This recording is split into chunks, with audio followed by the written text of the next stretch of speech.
This episode is brought to you by Progressive Insurance. Whether you love true crime or comedy, celebrity interviews or news, you call the shots on what's in your podcast queue. And guess what? Now you can call them on your auto insurance too with the Name Your Price tool from Progressive.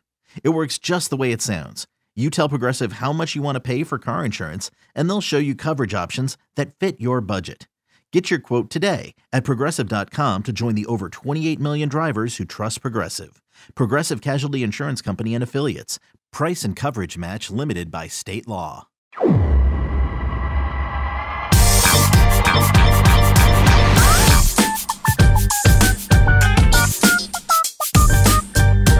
Most unsettling open to an episode of the Show Before the Show podcast ever. As I hit the record button, Sam Dykstra just said, all right, I guess we're doing this, and then proceeded to start unbuttoning his shirt, and I was very uncomfortable.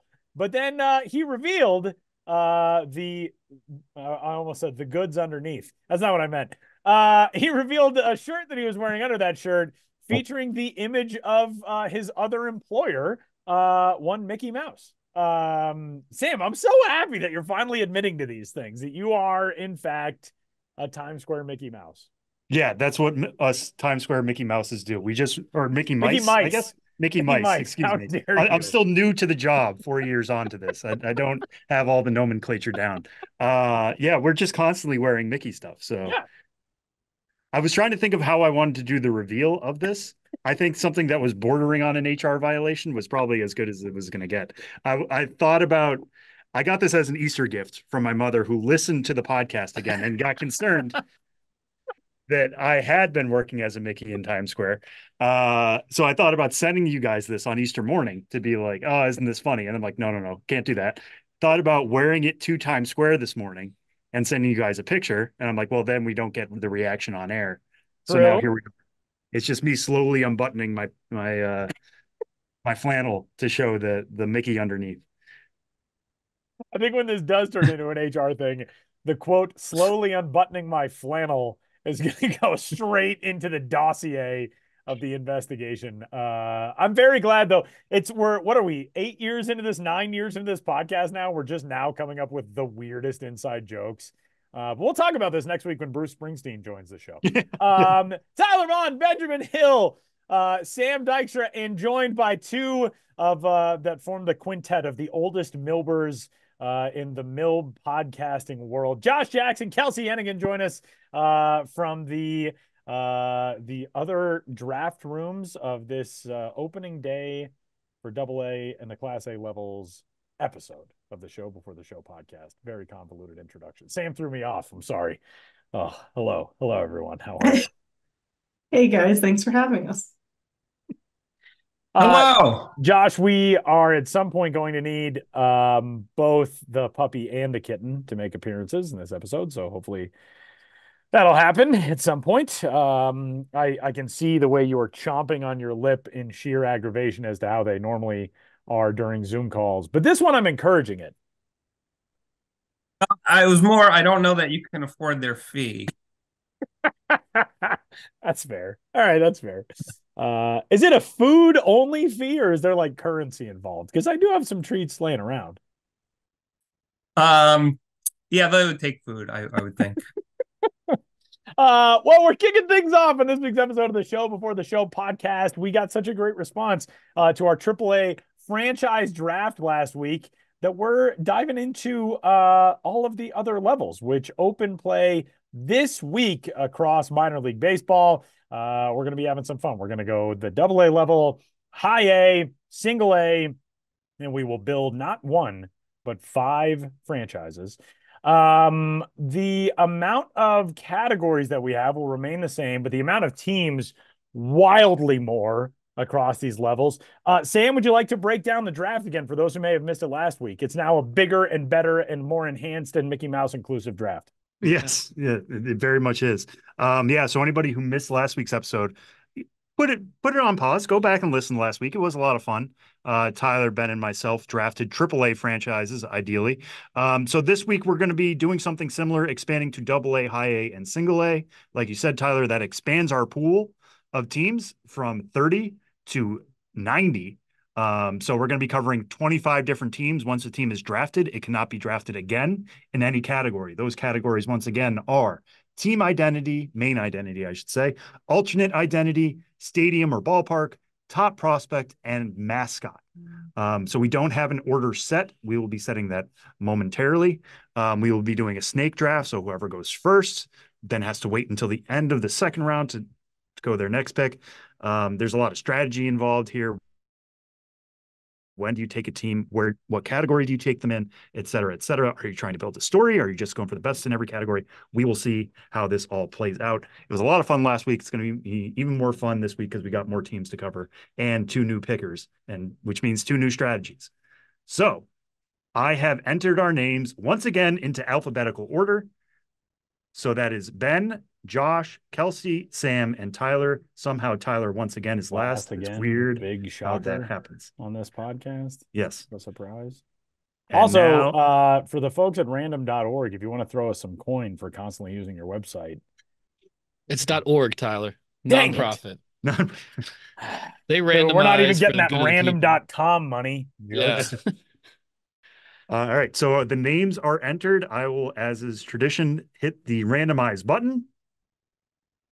And the order this week. Josh. Oh, he was doing the cross overall selection thing into the camera, and then he got number 1 overall. Tyler has number 2. Ooh. I am smack dab in the middle at 3. Then it goes Kelsie, and Ben has the turn. So Ben will be making 2 straight picks, and then we'll send it back the other direction. I will enter this into our doc, and then Josh, you will have the first selection. Wow. I bet that most of you could predict that my very first selection, number 1 overall pick, is Slugger the Sea Dog, who has been a favorite of mine, my favorite since, I was X number of years old, way back when the Sea Dogs first came to Portland. Slugger is just a fantastic Scott. There's a great story by our own Benjamin Hill from 2 seasons ago, I believe, about how good Slugger is at what he does. He's like Beyonce meets Charlie Chaplin. He's incredibly graceful as a dancer, and he's just a fantastically talented comedian. He's everything a mascot.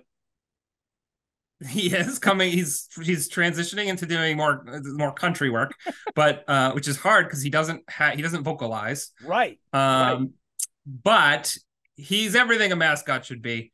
So I gotta go with Slugger number 1 overall if I'm Mr. number 1 pick man, which I am, as random.org has decided is the wise thing to do. Yeah, first mascot in the mascot hall, first minor league baseball mascot in the minor league. No, I can't get it right. First minor league mascot in the Mascot Hall of Fame. That's what I want to say about Slugger. And on the 3rd attempt, I did it. So Josh taking a Hall of Famer at number 1 overall, which I feel like is the dream of every draft. Bar high. Yeah, that really. Josh, I have a question. If you were to have picked another mascot, would it have been Modesto's Shelly Pistachio? Because as I recall, you've got a little bit of a crush on Shelly Pistachio. You're conflating me with another member of this panel. I am highly amused by Benjamin Hill having a crush on Shelly. Ben had the crush on Shelly Pistachio. Yeah, I did. She signed my notebook, and the writing was really cute, and I just thought, I don't want to get into it. It's a little awkward. Oh, Ben's blushing. That was adorable. I can't believe I conflated that. For some reason, I thought it was Josh when he would, hit the road to the Cal League ballparks when he was our Southern California. No, I'm the one who fell in love with the nut. It was me. Hey, we all have at some point. Am I right? Am I right? Bad relationship jokes. But okay, I guess it's me. Pick number 2. Man, Honestly, I gotta say I kind of liked having a later pick. I don't think I like having like the whole Oh, all of a sudden, it's for years complaining that you're not getting early picks, and now you get number 2. And it's like, actually, no, I don't like it. There's too much to pick from. I don't know how am I gonna pick this? Okay, I actually do know what I'm going to pick, and I'm going to pick it because, well, it's kind of a wasted pick because I don't think anybody else would be picking this, but I am picking it because it is the last season for this place in an affiliated minor league context, and it is my favorite ballpark on the face of the planet, and that is Granger Stadium in Kinston, North Carolina, home to the Down East Wood Ducks, who are going to be moving. Granger Stadium. You walk into Granger Stadium, and it's like you're walking into 1952 in a good, like, the ballpark feels as though it would have felt on the day that it opened. It's like beautifully maintained. It's the perfect quintessential small town minor league American ballpark. I love Granger Stadium, albeit I haven't been there since they built like the big terrace building with the bar and the brewery connection to Mother Earth Brewing Company down the right field line. But I love that place. It tugs at my all too romanticized minor league baseball heartstrings. So I'm taking Granger Stadium, one final ride for Granger Stadium in 2024. Yeah, then the Down East Wood Ducks are off to Spartanburg, South Carolina to begin a new era, and I imagine a rebrand is going to come into play there. But maybe not. Spartanburg Wood Ducks, it could happen. Could happen. Could happen. Keep calling them Down East. I mean, Kinston's not even in the Down East area. Just keep that name. Just label it to wherever you want. Yeah. Everywhere is down east to somewhere. That's true. And to be fair, I mean, the Carolinas are down east to a lot of places, so it could work. Yeah, so it works perfect. All right. All right, third pick, Samuel. I have third pick, and I'm just going in the middle of every round now. I'm going to have the same strategy, at least to start, that I had last week, and I want to build on a really strong foundation. So I'm going to go with my main identity first, not the main identity. Josh took Portland off the board, so I can't do any main teams. But I'm going to go with one that just always makes me laugh. I have a hat of theirs. I could have gone with their alternate identity because I also really like this. But I'm going to go with one that when people hear it and they're not involved in minor league baseball, they always give me a funny look and be like, that really exists. And I want that. I want a memorable name. I'm going with Montgomery Biscuits. I knew you were going Montgomery Biscuits. Many people in my life did. Montgomery Biscuits, maybe it's a good pick. One of my three, I don't know. I've never sat down and actually ranked my favorite identities, but it's definitely up there, maybe top 3. I think this might be your favorite logo, like in the history of minor league baseball. The little retro, really is. The retro biscuit. I know you're a big fan of the retro biscuit. The Greenbow biscuits, the faux back, in homage to Forrest Gump's fake hometown, Greenbow, Alabama. Exactly. They did a really good job of doing faux backs and making it look like it was from the Forrest Gump era. I love that logo. I'm not getting that. I'm just getting the biscuit, but it still has the pat of butter for the tongue. It still has all the kooky minor league things. It's food identity. It just checks a lot of boxes. So I'm going with the Montgomery Biscuits as my first pick. Kelsie, you are now on the clock. All right. I gotta say, I was not prepared for us to be jumping around. For some reason in my mind, I thought we would all pick one of each category, but I'm ready to roll with it and go with it. But with that being said, I think I'll just follow Sam into the team identity because I'm here to win. And so I want to pick the Rocket City Trash Pandas, which is probably the most insane logo we have these days. And I mean that in a good thing. I think that the moment someone saw a raccoon in a trash can that was like a rocket, what was that, 3 years ago, 4 years ago at this point, 5? People fell in love. It was off the shelves. They announced the logo 2 years before they were supposed to start. Then the pandemic happened. So there was a lot of buildup that people finally had it. And it's still consistently one of the most popular hats and logos we have in the minors. Like Sam said, if people aren't really familiar with minor league baseball, then you tell them, hey, there's a team called the Rocket City Trash Pandas. They're like, what? They're excited. They're confused. All of the emotions. So I feel like I have to pick them. Obviously, Marvel might be on the decline right now and Guardians of the Galaxy, but we have one Trash Panda that's still really popular. Trash Pandas were number 2 on my board. It was a tough call between those two. So I like that pick. Ben, you have 2 selections now. Oh boy. I got 2. All right. Let's start off with I'm starting with alternate identity because I think this is the premier alternate identity of the 2024 season.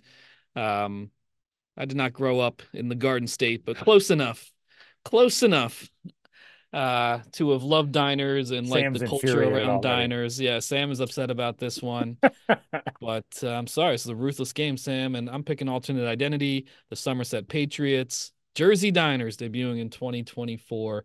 And check out a previous episode of this podcast for a lot of talk about the Jersey Diners. And including an interview with the man who created the design itself, Ryan Fusser with Fusser Sports. Oh yeah, that's right. We had a great conversation. The diner creator on tap, and yeah, I talked to the team in advance of that being released and wrote a story about it, and just the level of thought that went into it was really impressive. Of course, the coffee cup main logo, but a lot of alternate logos based on Jersey Diner favorites, including the Happy Waitress, which is one I can't say I was too familiar with. It's like a grilled cheese BLT type of sandwich. Was it tomato, grilled cheese, bacon? I think it's something like that. Yeah, the Happy Waitress. Anyway, we don't have to go on and on about it, but that's what I'm gonna start off with my pick. And then another real obvious one, at least to me, it's obvious. And I went there just last year, but I'm gonna pick as a ballpark, Vancouver, Nat Bailey Stadium. Love that ballpark, only ballpark in Canada, of course. One of the oldest ballparks in the minor leagues, covered grandstand, classic feel.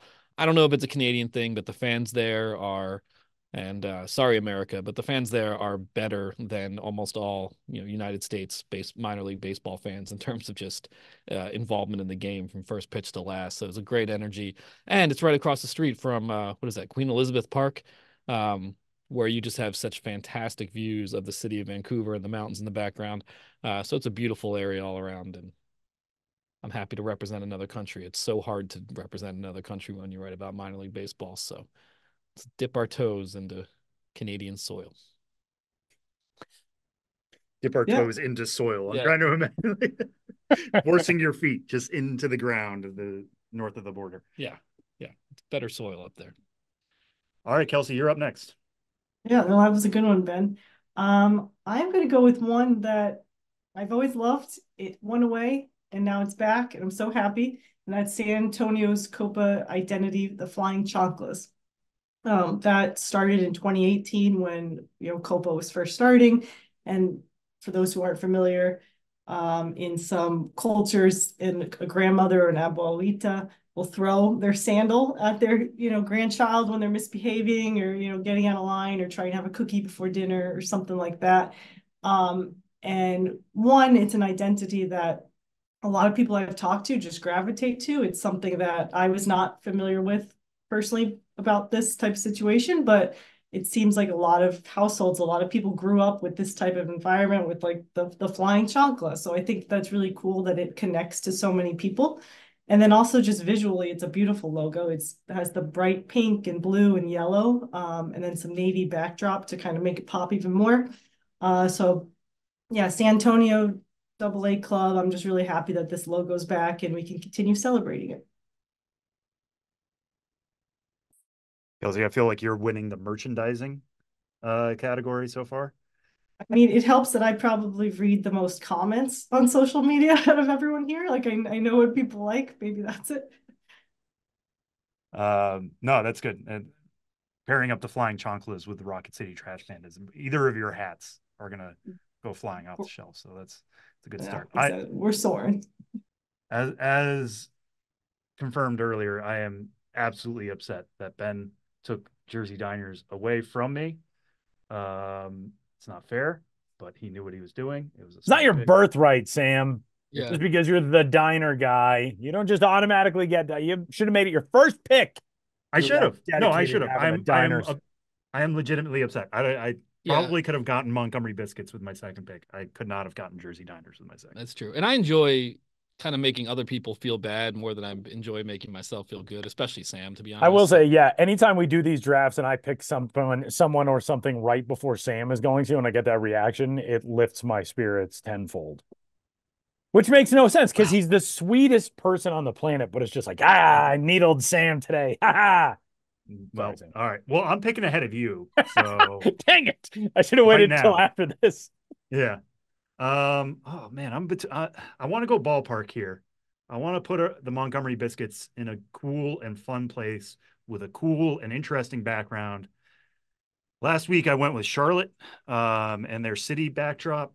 This week, oof, I'm gonna stay close to home. We're gonna go Biscuits in the beach. We're going Maimonides Ballpark or Maimonides Park, home of the Brooklyn Cyclones. Biscuits in the beach. Biscuits in the beach. We're gonna see how far we can take this good theme going. But yeah, the Maimonides Park. I mean, it's essentially my home park. It's Ben's home park down on Coney Island. It's so unique to minor league baseball. The places where you can sit, and there's the beach on one side and there's amusement rides in the other. I know some other ballparks have like Ferris wheels and some amusement park stuff around it, but it really fits the carnival atmosphere of Coney Island really well. It's a backdrop that can't be beat. It's so much fun watching a game there and making a whole day out of it. So bringing the Biscuits to the beach might be a little sandy on the Biscuits, but we'll make it work. Brooklyn Maimonides Park is my second pick. Okay, I like it. I still never been to that park, which means we need to go to Seinfeld night when I come visit. I know we need to go to Seinfeld night. We do have to pull those strings with Billy, with the Cyclones. Okay, I'm up, right? I'm up. Okay. I think I'm going to alternate identity next. And I think I'm grabbing a team that has multiple alternate identities that I love, which is the Eugene Emeralds, who have the Monarchas, one of my favorite Copa identities, one of the best designed Copa logos, one of the best Copa concepts. But they also have alternate identities like the Exploding Whales, which they unveiled last year. Can I not love a whale that is connected to a lit piece of dynamite in logo form? So I think that's going to be my alternate identity. Going with those two identities would look very good at Granger Stadium. Yeah, but you got to pick one. Oh, I have to pick one of the two? You have to pick one, yeah. Eugene has multiple great options. That's wonderful. You don't get like the whole alternate identity suite when you pick a team's Come on, Sam. That's right, the way we operated last week. Yeah, I'm going Monarchas then. Okay. That's a good pick. Exploding Whales would be fun, but like the Monarchas is just so good. It's like everything Copa is supposed to be, the Monarchas identity is. So I'm going Monarchas. Buzzkill, Sam. I'm not being a buzzkill. That's not There's the only room for one logo on the graphic, Tyler. You can't have two. That's true. That's true. Okay, Josh. It would be a different draft. That would be an interesting draft, but that's not the way we've done things. All right, Josh, you're up for two. Whatever, Sam. I'm feeling pretty good about the way this shaped up for me. Right now, I'm going to go ahead and draft a prospect, and the prospect I'm going to draft is Ethan Salas. Dang it! Fort Wayne. This gentleman, this gentle boy, is not yet. He won't be 18 years old until until June. Yeah. And I mean, I think, Sam, you can correct me if this is, too strong of a word here, but I think he stunned the sort of baseball world by debuting out of the complex level, just at single A Lake Elsinore last summer. And then he played games as high as double A. He was 16 when he got to California. He's catching obviously. I mean, a catcher who can hit the way he hit and is also a great defender is just incredible. I don't think there's a better foundation to build my little empire that I'm toiling away at here in this draft with than as far as prospects go than Salas. So I'm taking him, which takes Fort Wayne off everybody else's draft boards as well. Sam, you want to comment on the young lad? Yeah, I mean, Salas is a great first top prospect pick for all the reasons you mentioned, Josh. I mean, pushed aggressively last year to single A, played a little bit at high A, and then even played a little bit at double A when the San Antonio Missions were in a postseason push. End of the year, slightly injured. He's totally good to go this year. About as advanced defensively as a catcher that age can possibly be. I mean, I think he could catch major leaguers tomorrow, no problem. He's bilingual, communicates really well, moves really well behind the plate, throws the ball really well, has potential plus power. We'll see what happens this year. Last year, everything, like you said, was a little bit of a shock. Now there's a huge target on his back. Teams know that he's coming and he's going to be in the middle of the lineup. So we'll see where things go. Like, how aggressive can the Padres be? But they're as aggressive as any organization in baseball right now. They proved that last year with Salas. They proved it this year by starting Jackson Merrill on the opening day roster for the major league side. And Leonidas DeVries is, knocking on the door next. They already have him stateside too. He could follow Ethan Salas's path.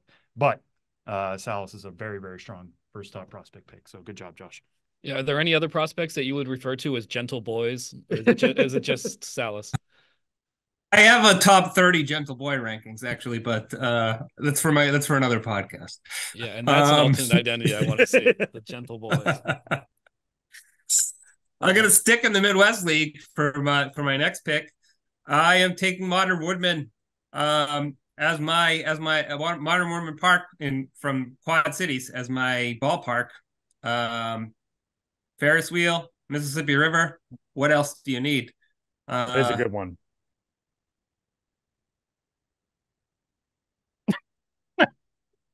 Did we lose Josh? No, he's just he had made his point, and I think that was that. Oh yeah. What else? Yeah, what else? You get the bridge view. I looked up and his microphone icon was muted and he was just looking into the camera and nodding. Like, yeah, he said, you got anything to say? Got anything to say to my perfect pick? Absolutely not. Okay, I like that. I'm going off the board with this next pick. We've got a draft board that has a whole bunch of things listed, team identity, alternate identity, stadium, top prospect, mascot. The mascot who I am going to choose is not on the board, but is the mascot that is on the board in my heart. And that is Bolt, the official mascot of the Winston-Salem Dash, who just makes me feel like a small child. Every time I saw Bolt when I was working in the minor leagues, I giggled. I did a lot of giggling, a whole bunch of smiling. I would love to hug Bolt, and I would love to nuzzle my nose into his furry little face. Not really a little face. He's like a giant. But he too is in the Mascot Hall of Fame, according to, and I'm not making this up, mascothalloffame.com. So I'm going Bolt. I'm going off the board, and I'm picking Bolt. I love me some Bolt. No, that's totally fair. I mean, the board is just a suggestion. And I love that, obviously we all know about different things that are not going to be on the board. That's the depth of knowledge that we bring to these proceedings. So, all right. My next pick, I have to learn from Ben taking Jersey Diners away from me. Now, he can't take another alternate identity away, but this is another one that's a strong piece of my personality, and I can't let slip to another team. I'm excited to see where this is going. You probably know. You probably all know. It's the Hudson Valley Cider Donuts. It absolutely is. It has to be. I can't let one of you have the Hudson Valley Cider Donuts away from me. That would I might cry tonight if that were to happen. So I get the cider donuts, obviously a fall staple of New England, the Northeast, many other places. Hudson Valley did a really nice job with their logo set. I made Ben buy me a hat during his visit to Hudson Valley last year. Made me do it. Compulsory purchase. Yeah, I was like, here's the exact hat I want. You need to purchase it for me. I will Venmo you ASAP. And he did, and I was very grateful for it. I wear it a lot. So Hudson Valley Cider Donuts. I don't have a B for this. So I guess that runs. We got the biscuits, the beach, and the donuts, but we'll figure it out. You just got a whole carbs thing going here. Yeah, this is not a healthy franchise, Sam. It's healthy. What franchise is healthy? You got to go with Stockton. Hey, the vegetable we're bringing in is the lettuce that we're acquiring by selling tickets. How about that? You have to go to Stockton and get asparagus, man. Like you got to bring in some greens. There's going to be a whole lot of bloat, Sam. Yeah, there's always Mr. Celery. That's true. There's always Mr. Celery. Don't I got 2 picks left. All right, up next is Kelsie, correct? Yes, Okay. and I'm actually going to change my strategy a little bit because you all have picked stadiums. So therefore, I do not need to pick a stadium anytime soon. So therefore, I'm going to go with prospect, and I'm going to go with Harrisburg's Dylan Cruz, the number 2 overall pick in last year's draft. By our rankings, he's the best prospect at AA or below, and I would agree with that. I mean, he has the power, he has the speed, he can hit for average and power. Defense is decent. I think he was really exciting last year, and so I'm only more excited to see him this year at AA, and it shouldn't be long before he gets up to AAA. So I'm glad I'm able to take him here for top prospect. Yeah, Dylan Cruz, last year's Golden Spikes winner. I mean, going to be very highly anticipated, especially when you watch like what Wyatt Langford is doing at the major league level. And Dylan Cruz is 2 stops away, which I don't think is indication of the gulf between those 2 talents. I think Dylan Cruz has a better chance of sticking in center field for Washington. They certainly played him a lot there. But yeah, that's a strong guy to build around. And you get an up the middle of the talent. So far, we've had a catcher and now a center fielder. Ben, you're up for 2.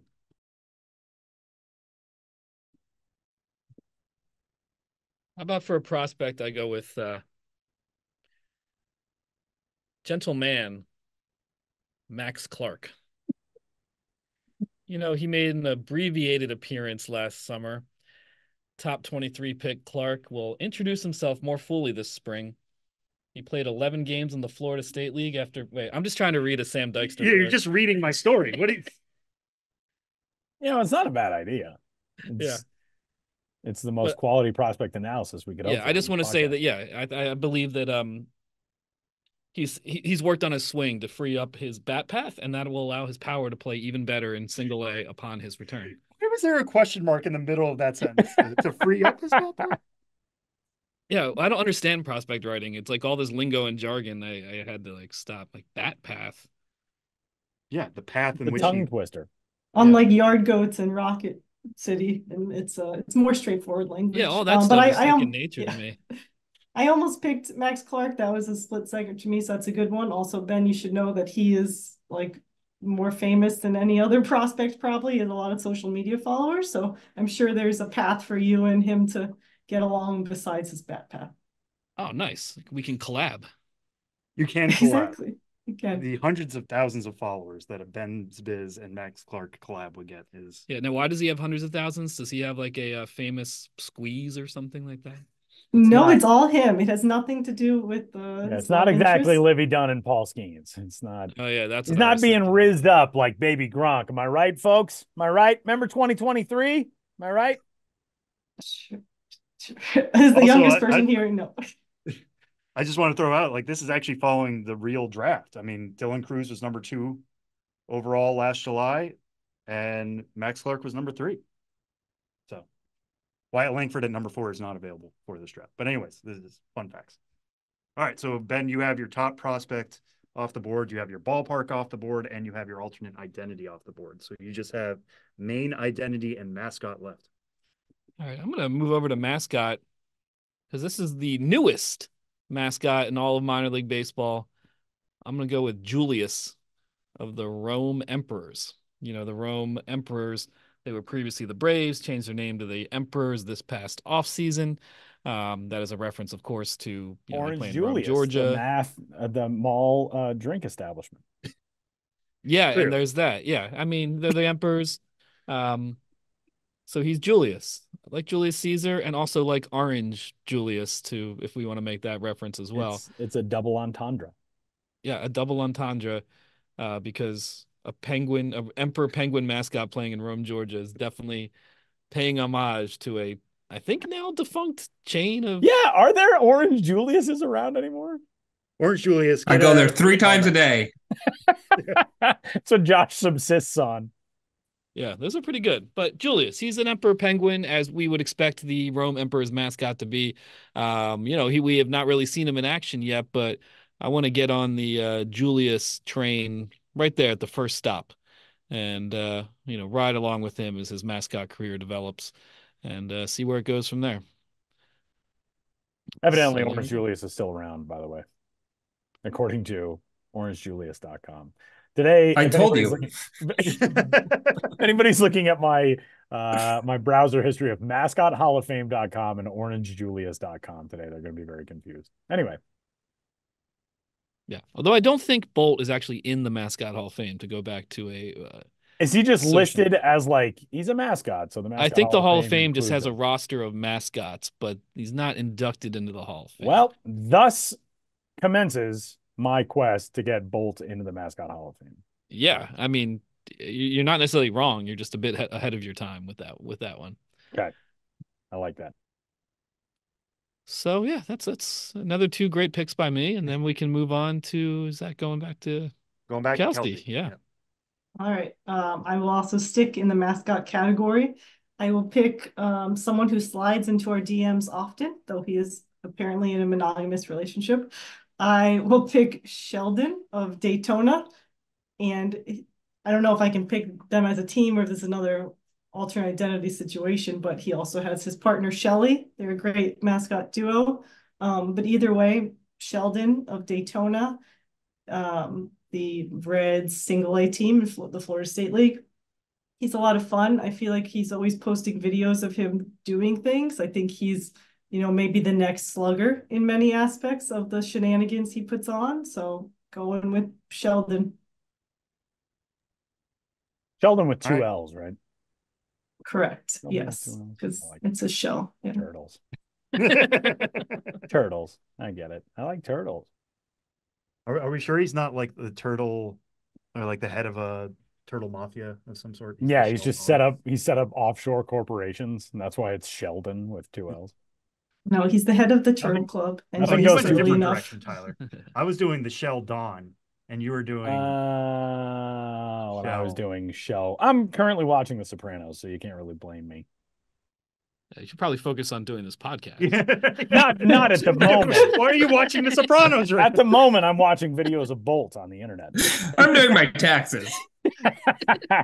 April 15th, nearly upon us. Okay, Sam. All right, so I have top prospect and mascot left. I should probably lean into my strengths here and take top prospect. There's a couple left on the board that are really good, but I'm going to take one that really developed a lot of momentum over the last second half of last year and into the spring. And that's Jackson Jobe of the Detroit Tigers. Will be opening up this season with the Erie Seawolves. Touched 101.8 miles per hour in a Grapefruit League outing this spring. It was the fastest pitch recorded by StatCast in the spring. His slider is I shouldn't say always, but is typically right around the 3,000 RPM mark. He's added a cutter. His changeup's now really good. I did a pitching lab story with him during his time in the Arizona Fall League last year. It's real ace potential for Jackson Jobe. The big question is, what's it going to be like as he's adding innings? He was coming off a back injury at last year. That's why he came on in the second half. But if he can maintain this stuff over 4, 5, 6 innings, I mean, Detroit has an actual ace on its hands in a way that they kind of developed Justin Verlander. I mean, I'll throw that out there. I think Jackson Jobe has that type of ceiling. So I know I should probably be building around a bat. That's normally how you want to do things, but Jackson Jobe, number 3 overall pick in 2021, just too good for me to not select here. So I'm going to build my staff around him. Tyler, you're up next. Okay. I'm going to go team identity, and I'm going to go with one of the oldest team identities in all minor league baseball, and that is the Asheville Tourists of Bull Durham fame, of Babe Ruth was once rumored to have died there fame, and just, one of the all-around classic franchises in minor league baseball. If I had my choice, I would go back to their old logo of the bear with like the camera around his neck carrying a suitcase and what does he have over his shoulder? I guess a bat. Must be a bat. That would make sense. But the Mr. Moon logo stuff I'm good with also, but I'm going with that identity. I love the Asheville identity. I love Asheville. Yeah, that's my choice. That's where I'm going. I'm going Asheville, Sam. Yeah, you got a real North Carolina feel to you. Yeah. You got Granger Stadium, the cradle of minor league baseball. Yeah, Yeah, Asheville, I think we've probably talked about this recently, but Asheville Tourists, their home in McCormick Field, it's entering now the centennial season of that ballpark. 1924 is when that ballpark opened, so it turns 100 this year.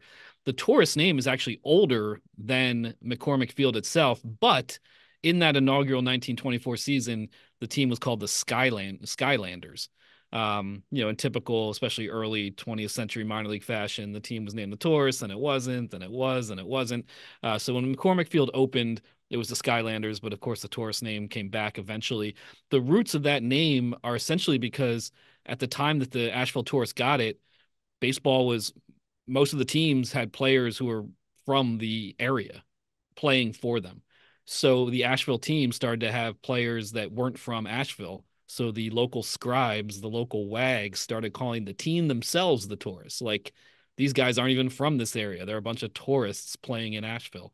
And that name persists. Here we are, 100-some years later. And it's a good name. It's a unique name. I always like on the McCormick Field scoreboard when it says tourists, visitors, That is pretty great. Gotta be honest, though, Skylanders is pretty cool, too. That's a pretty cool name. And it kind of surprises me that we haven't seen like a Skylanders throwback night. I think they're doing some Skylanders throwback this year as part of like the 100th anniversary celebrations. That is very cool. And Tyler, I have to double check, but I think there might be some throwbacks to the old Taurus logo with the Taurus bear and the Hawaiian shirt and looking like a real rube. It's one of my favorite logos in all of sports history. I love it. Yeah, that bear should probably be named Rube and not Teddy, which I think he actually is. Or at least that's what the mascot, Teddy Tourist.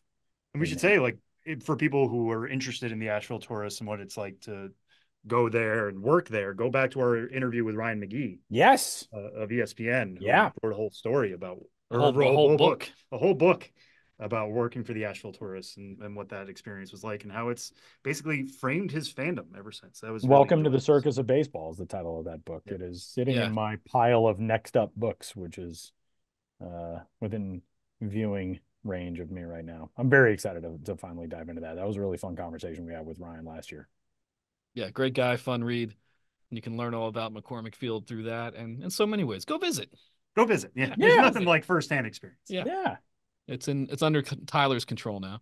It is. Well, no. The team name. It's just the team name. Yeah. You got to apply for special status in order to gain access to our franchise's history, which now for some reason is played at Granger Stadium. But still.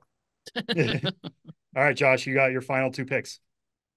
I did. I got my final two picks. I was sort of frantically dashing about for trying to feel confident here, and I think I've ended up in a good place. I did want to. I really had my eye on those Rome emperors. I think that's a cool thing. With apologies to all Rome Republic fans, but they're off the board. So for my main identity, the regular team identity, I'm gonna go with the Amarillo Sod Poodles, newer franchise, but a really fun one. And I haven't been there to Hodgetown, but it just seems like they do everything right at that ballpark and as a franchise. I think it's a really fun thing. Ben, I'm going to ask you to help me out if you can off the top of your head with the name of the man who wrote the theme song for the Sod Poodles. Carson Leverett. Yes, I love that song. Local bootmaker, and that is a great song. He's a legit songwriter. I got to interview him when I went to Amarillo in 2019. Sod Poodles are the Sod Poodles, and I don't want to get into it too much, but for rights reasons, we don't. Rights music. But shout out to Carson Leverett. I got to get in touch with him because he's a good dude. I just want to say hello and see what other music he's written. But that's a great theme song. That song alone is worth top pick overall. So I'm not going to kick Slugger off, go back in time and kick Slugger off my number one overall, but that theme song deserves, that's a franchise building worthy song. So that's my team identity pick. And the other one I have left is my alt identity. And I'm going to go with one that I'm pretty excited about that's happening this year, which is the Binghamton Rumble Ponies are paying tribute to Binghamton's favorite son, Serling. playing as the Creatures, which is a nod to the Twilight Zone, Rod Serling's creation, the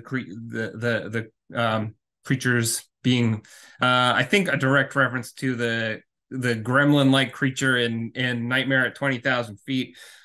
Which is if you've seen any episodes of the Twilight Zone, it's probably if you've seen 5 or 7 episodes of the Twilight Zone, it's probably one of the ones you've seen. On the plane, there's the creature on the wing, really creepy looking, directed by Richard Donner, that episode, who you know as the director of The Goonies and Superman and Lethal Weapon. I believe that the script is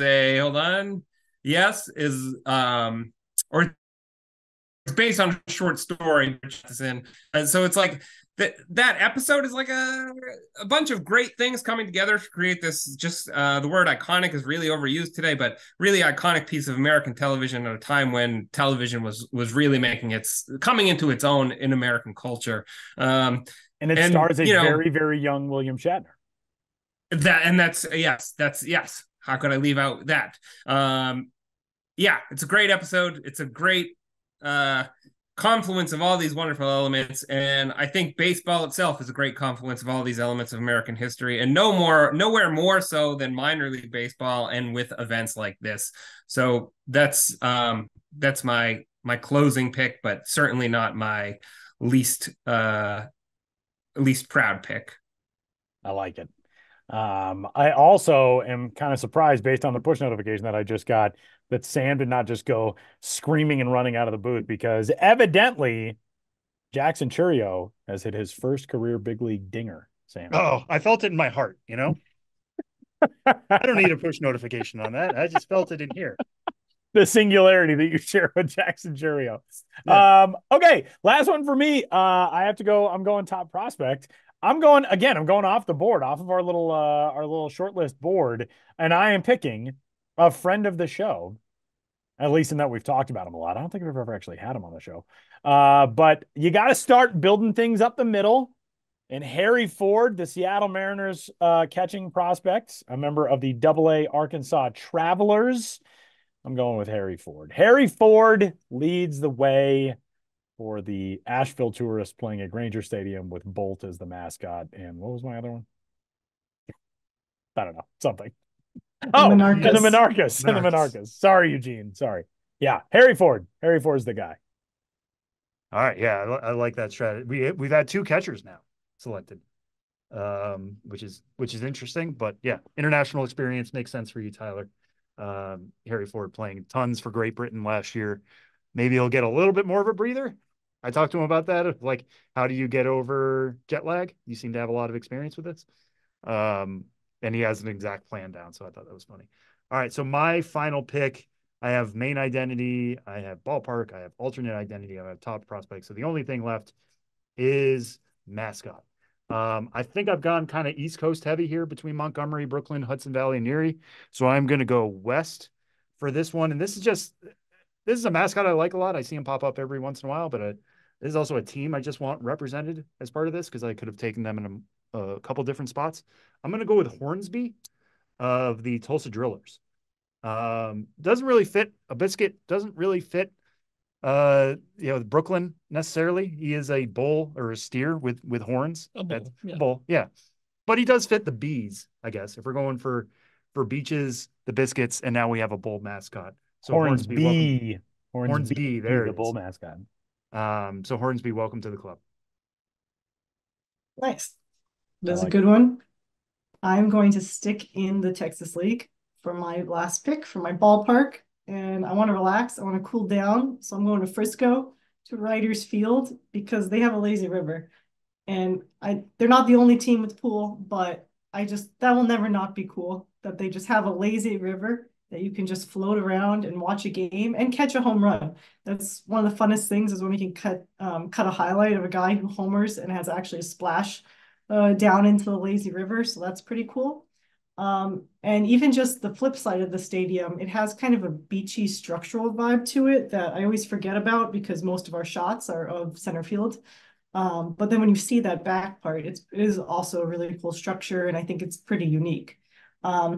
And then just on a small personal level, this park used to be called Dr. Pepper Ballpark, and it's how I learned that Dr. Pepper does not have a period in its name. Same. Did Darren Smith tell you that? Darren Smith, yeah, because he's not a real doctor, so he doesn't get a period in his name. Your PhD comes with a period, I guess. And I think it was something along the lines of like somebody legally told them like you can't have a period there. It's not, if he's not an actual doctor, you can't have Dr. period Pepper. It has to be something else. So they just took the pepper. So it's really Der Pepper.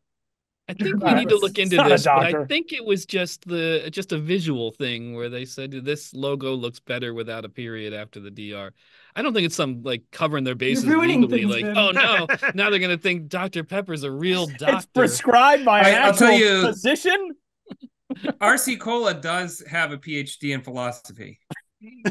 I believe that. My dad's first job out of college was at RC Cola. So Royal Crown Cola. Yeah, well, despite what Ben wants to ruin, Darren taught us this because of the Frisco ballpark, because its former name, and that was really cool. And that's also one of the fun things about minor league baseball is you learn the most random things, like what is a yard goat, what is a sod poodle, why is there no period in Dr. Pepper? So that's my pick. I do like that. I do like that multiple employees who have gone through the MLB and MLB landscape have learned that about Dr. Pepper because of our once and future king, Darren Smith, who moved on from his time at MLB.com, but is still one of our most beloved ever. All right, Ben, you got your final pick. And I just have a team identity to center all this around. It's kind of crazy that's your. I mean, I guess that makes sense in some ways because you know so much about all the main identities, but yeah, now I'm just sort of working backwards. So what can I put everything under is like the total package. And so in that regard, I think I'm going to go kind of classic, similar to Tyler's pick of the Asheville Tourists. I'm just going to go a little bit north, I think. Oh man, I've been in that region so much. I always get confused when I'm in Chattanooga. It's like you're crossing state lines constantly when you're in that area. But Chattanooga Lookouts, that is one of the most enduring names in all of minor league baseball. Has roots back to the 19th century. You know, it's a reference to the Lookout Mountain of Chattanooga, of course, but the iconic logo with the eyes. It's just fun to say. I mean, the two O's in both words, Chattanooga Lookouts, and just feels classic. It feels right. Feels like a good, reliable base upon which to now put in all my other pieces of this franchise beneath those steadfast gazing eyes looking out from the top of the mountain at the dominion below. That's pretty good. I've always pronounced it Lookouts. Is that not Did Darren teach you that too? Lookouts. And the weird thing is he says Chattanooga Lookouts. Says Chattanooga. He substitutes the sound in where it came out of Lookouts. That's weird. We always have to educate Josh on these things. All right, Sam, should we go team by team through where we have found ourselves here? Yeah, everybody, let's start with Josh, and then we'll move in draft order. Everybody run through your picks one final time for the listeners. All right. I've got a mascot named Slugger the Sea Dog from the Portland Sea Dogs, AA affiliate of the Boston Red Sox. I have Ethan Salas with the Tin Caps. I have Modern Woodman Ballpark with the Quad City River Bandits. I have the Amarillo Sod Poodles, and my alternate identity is the Binghamton Creatures. I am really excited to see the Binghamton Creatures, like uniform, hat, jersey, all of that. I went onto the Binghamton site to see if they had announced it yet. I remember in the video where they announced the alternate identity, they had a logo, which was very cool looking, but I'm really excited to see visually how they bring that whole package together. And I'm undoubtedly going to be getting a hat, which segues me perfectly into saying that during this segment, I bought a Bolt hat from the Winston-Salem Dash. So Bolt is my mascot. He will be supporting a team with the main identity of the Asheville Tourists and the alternate identity of the Eugene Emeralds, which is the Monarchas. And our top prospect is Harry Ford of the Seattle Mariners, who will be leading the Tourists / Monarchas / Bolt-supported Tyler Mond franchise onto the beautiful surface at Granger Stadium, home of the Down East Wood Ducks in Kinston, North Carolina. All right. And then for me, my club is the Montgomery Biscuits. We will be playing in beautiful Brooklyn at Maimonides Park, nearby Coney Island. Our alternate identity is the Hudson Valley Cider Donuts. Our top prospect will be Jackson Jobe of the Erie Seawolves, and Hornsby of the Tulsa Drillers will be supporting us throughout the whole thing, hopping onto the beach, hopping into the ballpark, going between the two. He's a bull by the beach. It's going to be a lot of fun.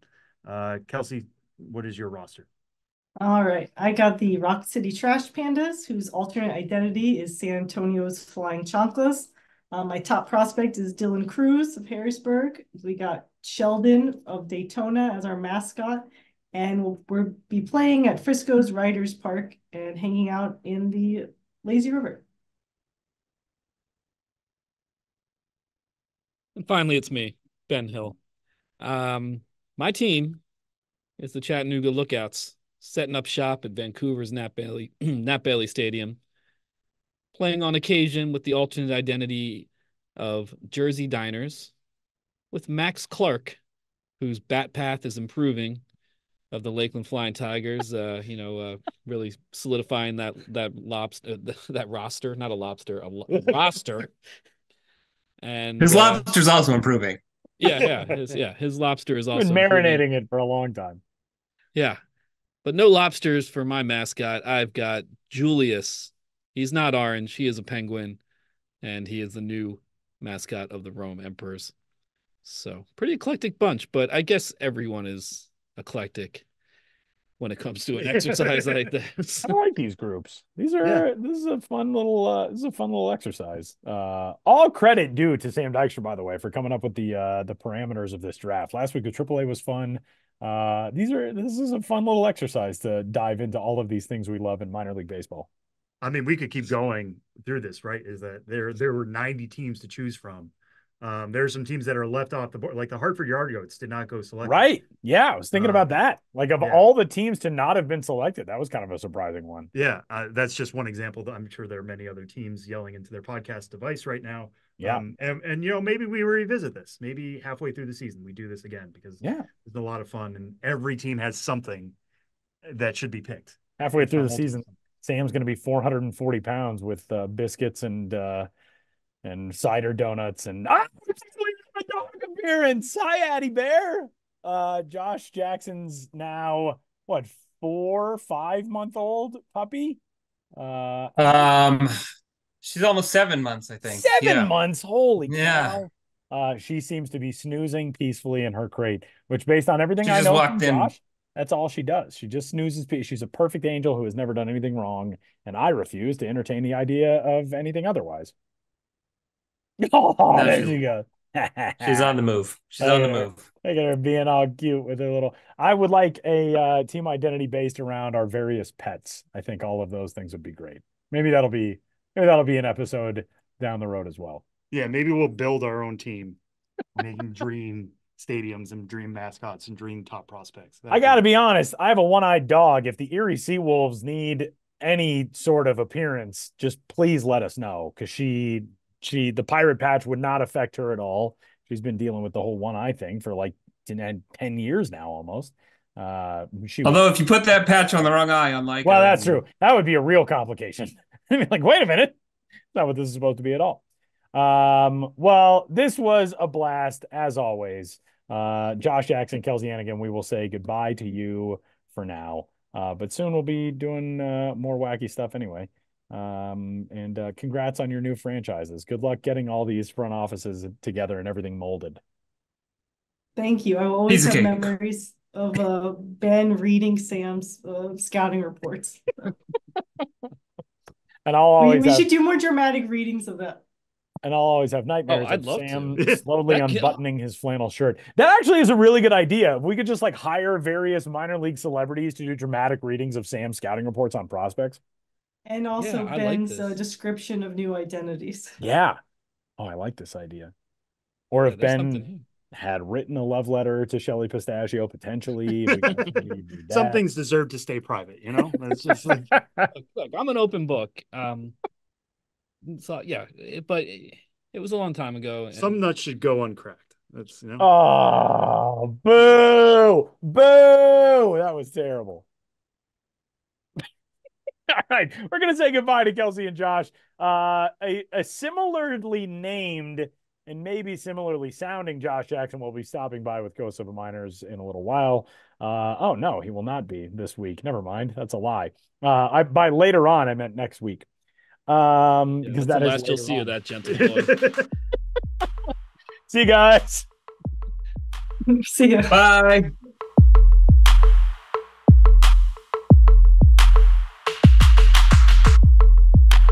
When you're worried about underarm sweat and odor, it can be distracting. Like this.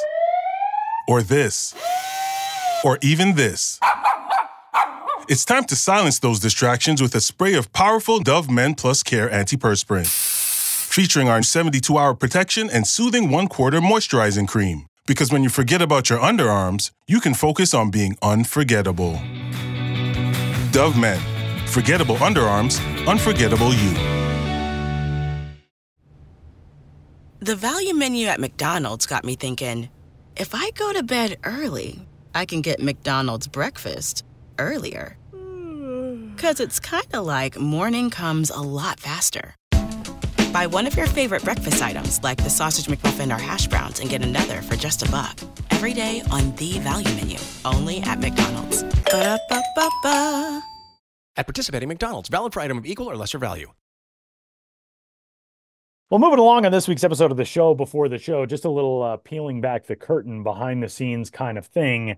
Sam, as soon as we stopped recording that last segment, Sam said to me and Ben, quote, "I'm going to go get my sandwich because I'm afraid someone's going to eat it." What is there a backstory to this sandwich? What's going on here? I think what it was is, we have a cafeteria here in the office. It's called Home Plate. Good name for a baseball cafeteria. And it closes at 3. And Sam had placed his order online. So it's just on a little pickup area in the front of the cafeteria. And I think he was getting paranoid that now that the cafeteria was closing, that at some point someone might do a sweep and get rid of all the unclaimed items. So he ran off like the wind to go get his sandwich. Because, Sam, I mean, Tyler, you work hard, I work hard, but Sam, he's like on a whole nother level. Yeah, that is certainly true. He just doesn't have time to eat. And here he is with his unstolen sandwich. It's all good. My recovered sandwich. His recovered sandwich. I'm just going to eat during your segment here. What's on this sandwich? What kind of sandwich are we talking here? Here, I'll tell you. It's a build your own sandwich with lettuce, a toasted bun, chipotle mayo on a hoagie roll. Oh, it's all toasted. Imported provolone. No domestic provolone for Sam Dykstra. Sam does not deal with the domestic provolone. No. No Sliced way. chicken breast and tomatoes. Okay. It's a weird order in which to read it. It's just chicken breast with cheese, that was like the money payoff was very late. I was like, wait a minute, Sam got like just lettuce and chipotle mayo on a toasted hoagie? What is wrong with Sam? I was just reading it in order it was listed. I should have taken a moment and tried to build that more coherently, but hey, what do I know? I don't even eat sandwiches. It's all like mystery to me. Ben just sees gluten on yeah. He's like, nope. All right, you guys. Well, coming up on Monday, a very exciting time if you are somebody who is a stargazer or a person who will be in the path of totality. Monday, April 8th is the total solar eclipse over large parts of the United States. Monday, ordinarily a full off day in minor league baseball. That does not mean that there are not minor league baseball activities as they pertain to this eclipse. Ben, give us the lowdown on what's going on in the eclipse landscape of minor league baseball. Yeah, I mean, if you're in the path of totality, which, a good swath of the nation is, this total solar eclipse will, make its way through the United States, starting in Texas, kind of coming up in West Texas, and then working its way in a northeast direction across the United States up into New England, and then it'll go out into the waters of Maine eventually. But over a period in the afternoon, there'll be a nice portion of the country in the path of totality, and that, my friends, includes a variety of minor league ballparks. As Tyler mentioned, Monday, an off day in minor league baseball. I was hoping more teams would be granted scheduling exemptions to play on Monday and then maybe have Tuesday as an off day instead. That happened in one case, but there are not a bunch of games going on. And for me, that was disappointing because I'm old enough to remember 2017. And that was when the last total solar eclipse came by. 7 years between total solar eclipses taking place on American soil is veritable blink of an eye. I think the next one's not for another 20 years. But in 2017, there were several teams that played. Almost every team in the path of totality played a game that day, and 3 of them had built-in eclipse delays. So it was just a much more dynamic event in the world of baseball when you could have start a game, with the start time predicated on when path of totality would be, have a built-in delay to watch it all get dark in a sold-out atmosphere and then resume the game. I mean, nothing gets better than that. But here I am living in the past. Why don't we look forward to another eclipse? Because it's still an eclipse, and you can still celebrate it at minor league ballparks, and a lot of teams are doing interesting things. Man, my screen locked. I had it all up on here, and I started yakking. But I'll go roughly in the order of, when darkness hits. And one of the first teams is the Arkansas Travelers in Little Rock. And so on Saturday and Sunday, they will be wearing eclipse-themed jerseys, and then they'll hold a ballpark event at their home of Dickey Stevens Park on Monday. And total darkness will hit them at 1:51 p.m. Another team that is wearing jerseys prior to the eclipse on the 8th, wearing jerseys on like the 6th and 7th, is the Lake County Captains. They just described them as blackout jerseys. And I don't believe images has even been released. And maybe if they were released, we couldn't see them. It would just be completely dark. But we've mentioned this before, I think. At this point, I feel like I've talked about everything at least once. But the Captains have put their ballpark up on Airbnb for the night of April 8th. So it's like, come to the ballpark for the eclipse and then spend the night. And it costs $5,000. That's a lot of money for one night anywhere, but you could get a lot of people into the ballpark, to spend the night with you. Dozens. And if you split it up among like a large group of people, it'd be affordable. And, they're offering a bedtime story from their mascot Skipper and miniature golf under the stars and, chance to explore all these areas of the ballpark, play games in the classic arcade suite. So I think they get creativity points for putting their entire ballpark on Airbnb as a place to stay on the night of the eclipse. Total darkness will hit them on Monday at 3:14. At 3:20 Eastern time, Rochester Red Wings are hosting Solar Palooza, and at 3:20 they will experience full darkness. And they are playing as the Rochester Moonrocks on April 5th, 6th, and 7th against their opponent, the Lehigh Valley Space Pigs. So they've got a space-themed series in advance of Solar Palooza on the 8th in Rochester. And then the only team playing a game that day is the Syracuse Mets hosting the Worcester Red Sox. They are opening their gates at noon.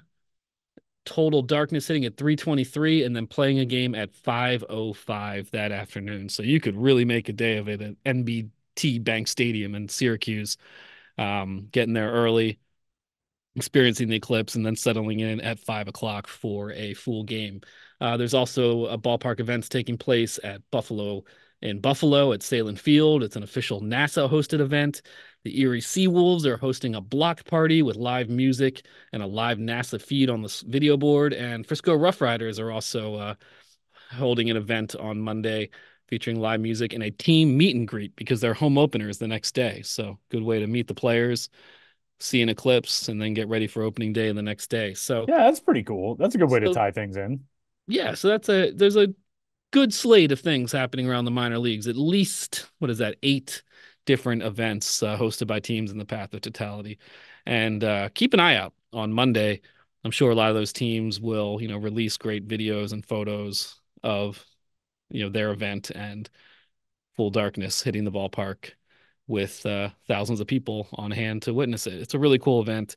I was initially going to travel to one of these ballparks, and I think the absence of a game, the absence of an eclipse delay, the fact that it was so great when I did experience that in Columbia in 2017, I just felt like I'll just live on my good memories and not experience anything new. just sort of slow fade out for old Ben's biz. Seems healthy. Ben, have you, inquiring minds from 2017 want to know, have you been listening to the, what was it, a Metallica album, Path of Totality? No, that was a Korn album. Korn. I was going to say Korn. I was like, there's no way it was Korn. Yeah. When I was researching in 2017, learning about eclipses and Path of Totality, for a long time, Korn was the first result for Path of Totality. But now that we had an eclipse and now another one happening on Monday, I feel like Korn's Path of Totality album has probably fallen down in the SEO. But yeah, Korn. Good forward thinking by them, because we're still that is true. There's some staying power with that. Sam, what are you doing? It's well west of New York City. Where the Path of Totality goes. You're just gonna be at home. It'll still be cool. It won't be maybe Sam and I will just be in the office on Monday. Yeah, it'll be cool. You can go outdoors and put on the eclipse glasses and check it out. We'll try our best from here at MLB HQ. I will be catching up on opening day weekend stuff. But yeah, I mean it is too bad it had to fall on a Monday. Yeah. Yeah, but here in New York, it is like 93, 94% coverage. So it's going to be still a pretty significant experience. Yeah. So can't all be as lucky as Cleveland, which I think is the biggest city that is in the Path of Totality. The Cleveland Guardians have I believe is that their home opener on Monday, and they had to schedule the home opener to avoid Path of the darkness. We're all trying to avoiding the darkness in our own way. Yeah. If we could, we would all try to avoid the darkness. They are home on Monday against, if the schedule will load, they are home on Monday against the White Sox. That is their home opener. It's not until 5:10 Eastern time, and probably for that exact reason. Yeah. I think that's just how I'm going to refer to day games now, though. It's like, why'd you have a day game? Well, we had to avoid the darkness. Yeah, because they're ordinarily, you'd start a afternoon home opener game at 1 or at 3 or whatever. They will be in the Path of Totality for 3 minutes and 49 seconds, starting at 3:13:45. So they will, it's right in the middle of if you were going to start an early one or a late one. I'm very excited. I'm going to be in the Path of Totality. I'm going to Texas, where my wife is from, not to her hometown, but to another area in Central Texas where her parents have a place. We're going to hit the Path. Very excited. 2017, I was like, how cool is this going to be?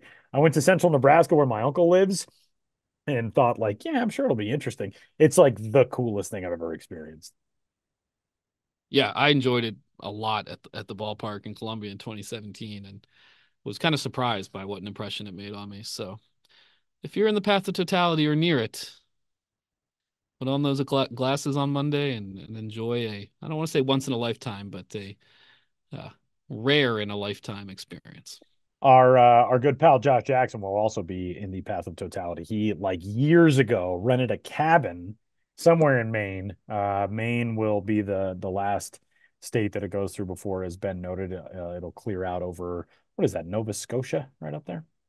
Nova Scotia is up that way. Yeah, might as well be. And it'll head out to the... No one cares. Yeah, nobody cares. This is the man who drafted Vancouver because he wanted to dip his toes in the Canadian soil. Oh, yeah. Yeah, that's British Columbia, Sam.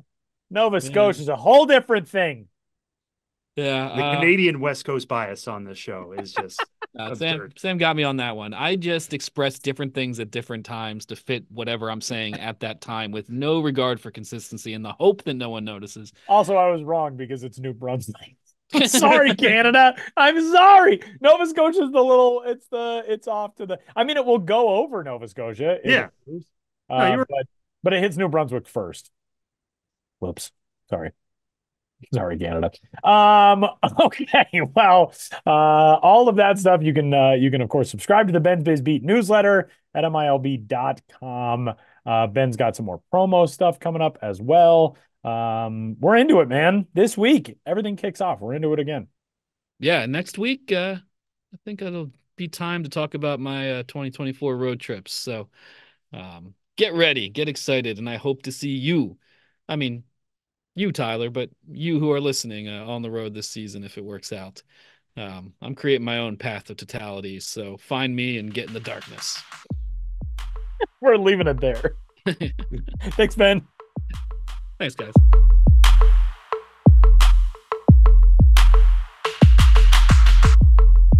I just want to point out that when we ended the first segment, Thunderpants! What are you laughing at? Laffy Taffy. They have a funny joke on every wrapper, and I love how fruity they are. Banana's my favorite. Want one? Sure.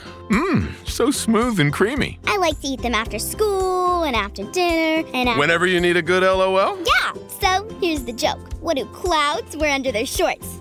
Thunderpants. That is good. Laffy Taffy. Deliciously funny. Head to LaffyTaffy.com to shop now. This episode is brought to you by Tinder. With spring and festival season on the way, now is a fantastic time to get on Tinder and find your twin flame.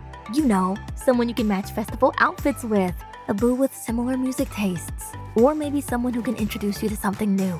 Just make sure to throw a few likes their way, or you'll never know. Explore all of the possibilities for yourself on Tinder. It starts with a swipe. Download Tinder today.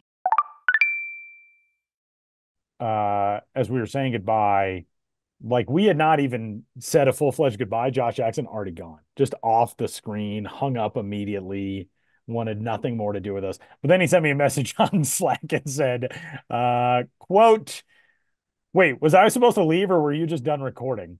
Well, I left. So Josh didn't want anything else to do with us. And really, who can blame him? Right, Sam? Well, I mean, he's got things to do. It's busy opening week. He's got he's got to get back to 1937. He does. He can't be spending too much time in this. He's got to be doing his digging, his research for Ghost of the Miners episodes. He's got to be playing with Addie Bear, his little dog, who her name is Adeline. They call her Addie. I call her Addie Bear. I have no idea why. I haven't even met her. And Olive, their little kitten. He's got to be playing with those two. He's got a lot to do. I get it. It's a big important time. But we're grateful to have Josh live. Always. No ghost this week because he's very busy doing other things, and we've got a loaded show as it is. But anytime we can get Josh live and in the flesh, and in the year that we are currently in. Yeah, it's really pretty amazing stuff. Okay, well, let's move along. Let's talk about some on-field stuff as minor league baseball opens this week across all full season levels, with AAA, of course, already having gotten started last week, and now AA, High A, and A ball levels all into the scrum here in 2024. Sam, we talked last week about some of the most exciting talent on AAA rosters and big league rosters. There are a whole lot more dominoes falling, obviously, is where everybody else will kick off the season. Kind of the interesting thing about the start to this 2024 campaign is, of the top 100, it feels like everything in the upper echelon, the top 12, 15, 20 picks, really is pretty heavily weighted to AAA and the big leagues to get this season started. But that's not to say that the lower levels are devoid of top prospect talent. Who stands out to you? Yeah, I like the way you put that, because we talked about that last week, right? Of like, there are a lot of guys at AAA who are top prospects, and that's because they've proven themselves along the way. But there are some really interesting guys who are just about to do that themselves. We'll start at the single A level. We talked about Max Clark earlier when Ben took him and talked about freeing up his bat path and what that means. To go into a little bit more detail on that, Max Clark, really good hitter, really fast, has a cannon of an arm. From the outfield, there's just some questions in terms of what his power is going to be. So the Tigers have worked with him on his swing, trying to get him to elevate the ball a little bit better, let him tap into his natural power better to get it to be at least average. They think it can be above that. So the longer the bat's in the zone, the more likely it is to make contact and quality contact. So he will start out this year at single A Lakeland. And also at the Florida State League is another 2023 pick, Walker Jenkins, who is opening up with Fort Myers. Jenkins did exceptionally well last year in the Florida State League, showed a really good advanced approach. Michael Kadire in the past has called him Captain America. If you see the way he's built, he looks like a superhero, and yet he's a really good center fielder in his own right, has better power than Max Clark. We have those guys at number 10 for Jenkins and number 13 overall for Clark. They're going to be getting their journey started for real this year in the Florida State League. So I'm excited to see how they handle that because it's usually pitcher friendly.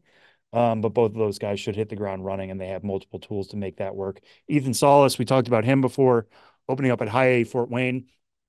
I think a lot of people who wrote about him this offseason or paid attention thought the big thing about him was like he touched AA last year at 17 years old. Is it possible he could go back to San Antonio to begin this season? And he's going to Fort Wayne. He only spent 9 games at Fort Wayne. He wasn't there very long last season. He just got called up because the Missions were in the midst of a postseason run. And then he got injured and his season was cut a little bit short. Not an issue this year, but get him back to the Midwest League. Let him get ample experience at High A. He can catch anywhere, but I'm really excited to see him paired with Dylan Lesko, one of the Padres' top pitching prospects. Those guys will be working in tandem as a battery. Dylan Lesko coming off Tommy John surgery, really special changeup. He just needs to find himself again, as he's adding innings and all that. The control was a little bit off last year, but the Padres think that's just rust. I think he could be a real breakout prospect, and getting to work with Ethan Salas at High A is a potential special pairing there.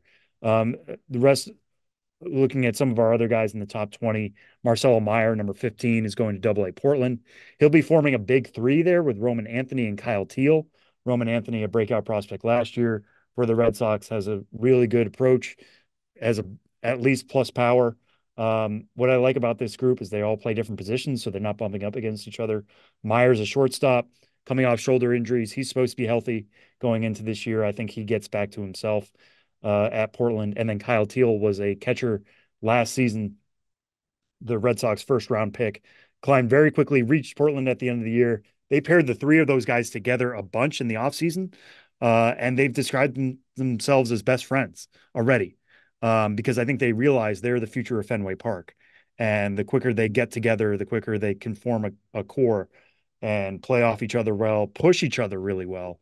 That's one thing the Red Sox told me this spring is that they are uber competitive amongst the 3 of them. They may be friendly off the field, but once it's on the field, they're competing for who has the highest exit velocities, who has the best batting average, who's hit the most home runs, all that kind of stuff. So I think that could work really well as a group in Portland. I'm excited to see how they play off each other, and they will continually be in the lineup. Like I said, they're not going to be pushing each other out of the lineup as far as that goes. Samuel Basayo, catcher for the Baltimore Orioles, will be starting out in AA Bowie. A lot of hay was made last year out of Jackson Holiday, obviously ascending 4 levels. Basayo climbed 3 levels himself. We've had Adley Rutschman be a number 1 overall prospect at one point. We've had Gunnar Henderson be a number 1 overall prospect at one point. Jackson Holiday's been number 1 overall. Basayo isn't as advanced defensively. That's some of where the questions are, but you can't question the approach. You can't question the power. It all plays really well offensively. I'm not saying he's going to be number 1 overall prospect at some point, but if he performs at the upper levels like he did last year at single A, high A, and double A, he'll be a top 10. We'll be talking about him in an interesting way. And one last top 20 guy at a level below triple A is Carson Williams, double A Montgomery. I don't get to claim him as part of the Montgomery Biscuits, but one of the best defenders at the shortstop position in all of minor league baseball. As good as his glove is, his arm might be even better. And he's a constant 20-20 threat because he has speed, he has power. It all comes down to, can he make more contact? The Rays are comfortable that that's going to happen the more playing experience he gets. They think he didn't have a lot of playing experience. It wasn't a huge priority. Baseball wasn't for him in high school. He was off doing other things, as high school people want to do. There's nothing wrong with that. But the more experience he gets, the more he'll learn to make better contact.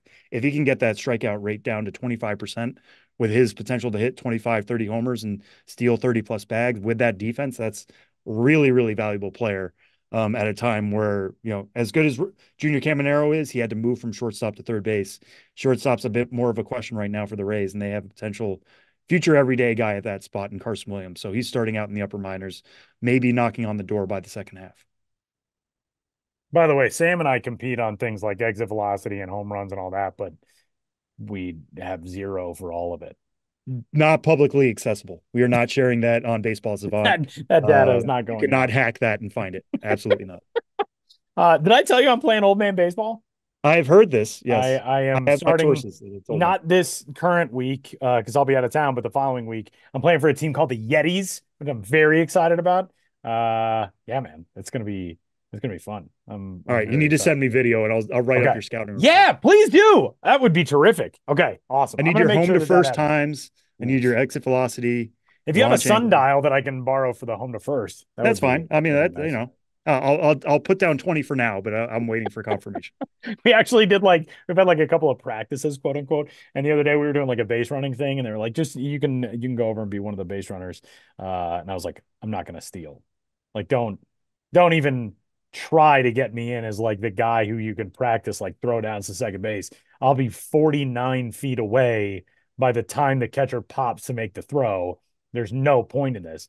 But I'm excited, man. That's gonna be a blast. Yeah, no, that's very exciting. Wood bat league. If I get a hit in the first month, I'll feel like a god among men. I'll have your wife stream games for me. Yeah, that works. Yeah, you can have her take the scouting video, and it's for me, it's just all going to be about appearances. I already ordered the right pair of stirrups that I want to wear. I got some cool sunnies. I can't find my actual glove. So I've been using this old outfield glove that I used to use. I don't know where my real normal glove is. I've moved houses since the last time that I used it. And that's kind of dumb.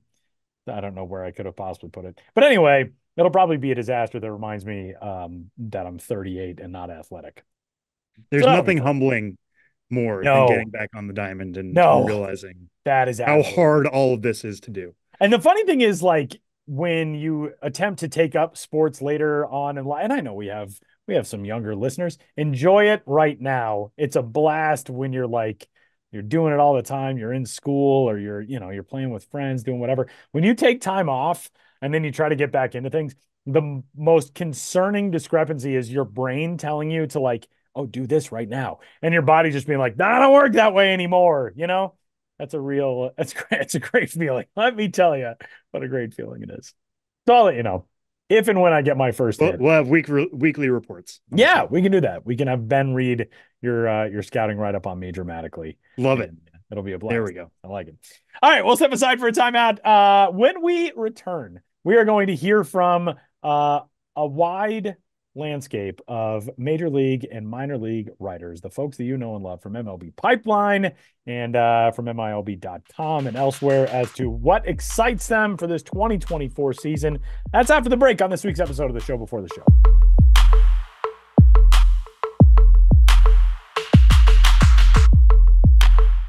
Spectrum One is a big deal. You get Spectrum Internet with the most reliable internet speeds, free advanced Wi-Fi for enhanced security and privacy, and a free Spectrum Mobile Unlimited line with nationwide 5G included, all while saving big. For the big speed, big reliability, and big savings you want, get Spectrum One. Just $49.99 a month for 12 months. Visit spectrum.com/big deal for full details. Offer subject to change. Valid for qualified residential customers only. Service not available in all areas. Restrictions apply. Empower is here to help answer your financial questions and empower what's next. Because if you're like most people, you've probably had your fair share of stressors. Like, will you be able to afford a third kid? Will you be able to do everything you want during retirement? And what if you outlive your savings? Join 18 million Americans and take control of your financial future. Start today at empower.com.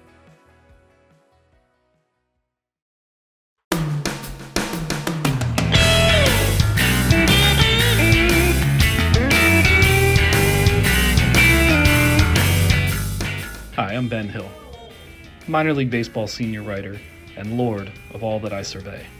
I'm here to talk about a whole lot of nothing, specifically Nothing Night. Nothing Night is what its name implies, a night at the ballpark with as few distractions as possible. No video board displays, no sound amplification, no between-inning contests. In short, just baseball. Contrary to what one may assume, nothing can evolve into something new.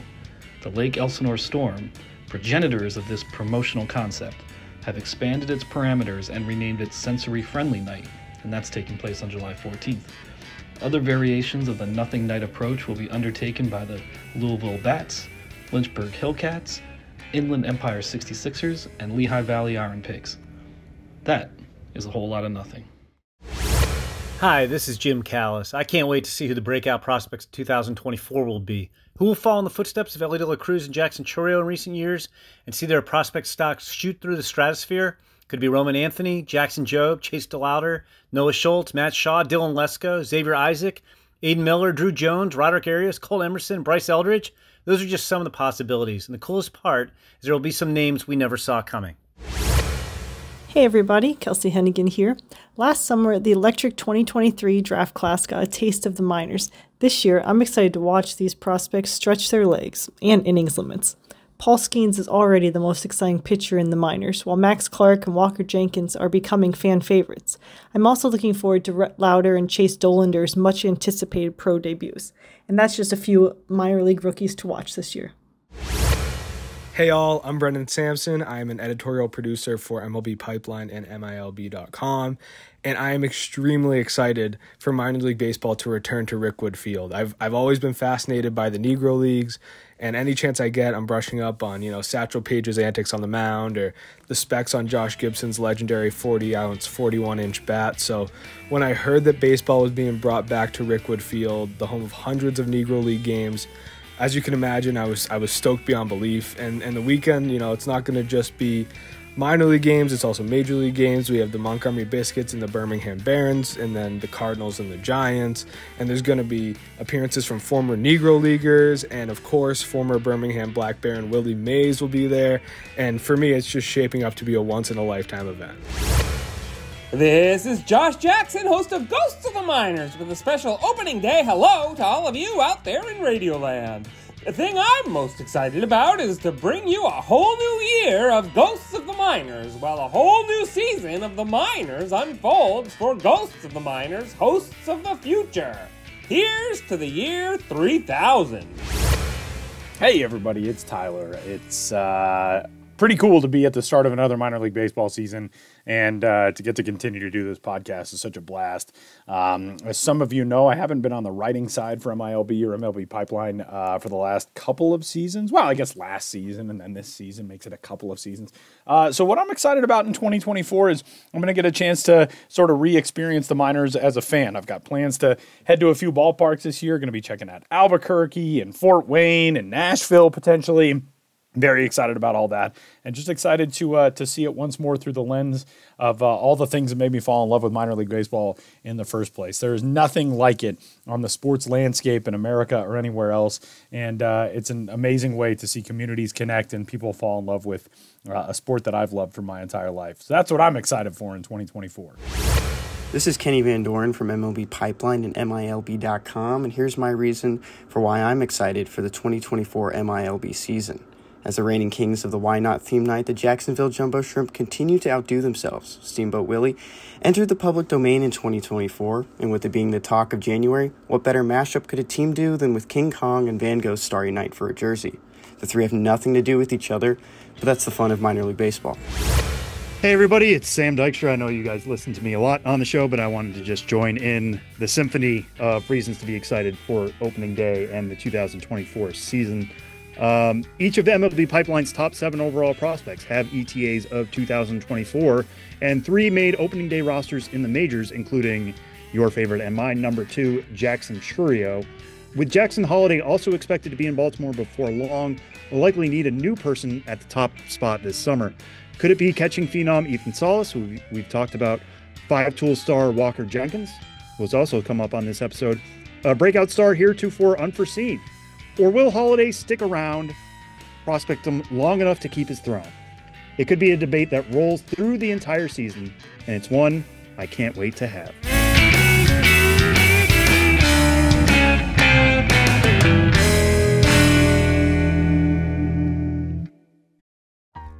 Want to make Mom's Day? Get to your Nordstrom Rack now and score amazing deals for Mother's Day, which is Sunday, May 12th. Find tons of gifts from only $30 at Nordstrom Rack.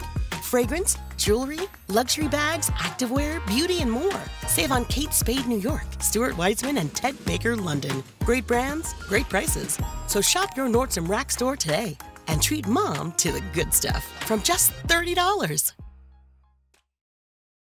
This episode is brought to you by Indeed. We're driven by the search for better, but when it comes to hiring, the best way to search for a candidate isn't to search at all. Don't search, match with Indeed. Use Indeed for scheduling, screening, and messaging so you can connect with candidates faster. Listeners of this show will get a $75 sponsored job credit to get your jobs more visibility at Indeed.com/SBO. Terms and conditions apply. Wrapping up this week's episode of the Show Before the Show podcast. Huge thanks to everybody for joining us, for tuning in. If you would like to send your AA, high A, or single A dream franchise, you can do so. Podcast at MILB.com. We've gotten some really good listener emails as of the last couple of weeks, and that'll do it. Happy opening day to everybody around. Do we have a player to guess this week? Not this week. There's just so much going on in terms of opening day stuff, so we'll get back on that wagon next week. The other thing we've done such a good job guessing. Like you gotta give us a little bit of a right. We gotta celebrate. Ben's got to research a little bit more. Yeah, we'll get back on that, but because that's fun to do. But yeah, none this week. There's just too much. By the way, just a fun fact that I happen to know off the top of my head because I know a lot of these things. Nova Scotia means New Scotland in Latin. I know a lot of these things about Nova Scotia because I'm very versed with where Nova Scotia is, how it borders Maine, and all of these things. I don't want to alienate any listeners in Halifax or elsewhere. You're putting in the work, Tyler. And Exactly. I'm trying to connect with our Nova Scotian listeners. Yeah, you've got Halifax, not falsehoods. All right, that'll do it for this week's episode of the Show Before the Show. Tune in next week. Yeah, we'll be talking about Ben's upcoming road trips, and we'll dive a little bit more into, obviously, the start of the full-fledged minor league campaign as everybody kicks things off this weekend. For Sam Dykstra, Benjamin Hill, Josh Jackson, Kelsie Heneghan, all the rest, my name is Tyler Mon, and we will catch you next week.